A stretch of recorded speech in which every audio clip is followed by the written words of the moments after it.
Hi friends, welcome to நம்ம channel கோபுரம். நான் தான் வந்து உங்கள் ஹேமச்சந்திரன், நம்ம சித்ரா ஃப்ரெண்ட்ஸ். ஸோ நம்ம இன்னைக்குள்ள தகவல்களை நம்ம பார்க்கலாம் ஃப்ரெண்ட்ஸ். வாங்க ஃப்ரெண்ட்ஸ். நம்ம ஃபஸ்ட்டு இன்றைக்கி பார்க்க போகிறது உலக சிங்கம் தினம். உலக சிங்கம் தினம் வந்து ஆகஸ்ட் 10 அன்னைக்கு எப்போவுமே வந்து கொண்டாடுறாங்க ஃப்ரெண்ட்ஸ். அது எதுக்குன்னா, சிங்கங்களின் எண்ணிக்கை தொடர்ந்து குறைந்து வருவதாலும் அவற்றின் உயிர் வாழ்வை உறுதிப்படுத்தவும் மற்றும் உடனடி நடவடிக்கை எடுக்கவும் இந்த நாளில் தான் வந்து அழைப்பு விடுக்கப்படுகிறது. ஸோ அதனால தான் வந்து நம்ம உலக சிங்கம் தினம் கொண்டாடுறோம் ஃப்ரெண்ட்ஸ். சூப்பராக இருக்கா ஃப்ரெண்ட்ஸ். ஸோ அடுத்து நம்ம பார்க்க போகிறது வந்து உலக உயிரி எரிபொருள் தினம்.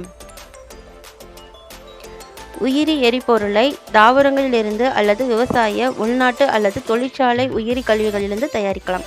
இவை பெரும்பாலும் வந்து போக்குவரத்திற்காக பயன்படுத்தப்படுகின்றன மற்றும் வெப்பமாக்கல் மற்றும் மின்சாரத்திற்காகவும் வந்து பயன்படுத்தப்படலாம். ஸோ அதை பற்றின சம் கிளிப்ஸ் பாருங்கள் friends.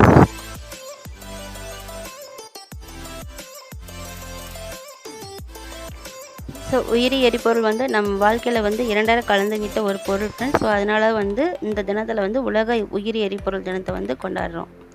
Okay friends. So next நம்ம பார்க்க போகிறது வந்து இந்தியாவின் முன்னாள் குடியரசுத் தலைவர் திரு வி கிரி அவர்களின் பிறந்த தினம்தான் இன்று. இவங்க தான் ஃப்ரெண்ட்ஸ். இவங்க வந்து 4வது இந்திய குடியரசுத் தலைவராக இருந்தவங்க. மேலும் இந்தியாவின் தலை சிறந்த விருதான பாரத ரத்னா விருதும் வாங்கியவங்க. ஸோ இவ்வளவு பெரிய அற்புத மனிதருக்கு வந்து நம்ம அனைவரும் சார்பிலும் நான் வந்து ஒரு வணக்கம் வச்சுக்கிறேன் ஃப்ரெண்ட்ஸ். வணக்கம் ஐயா.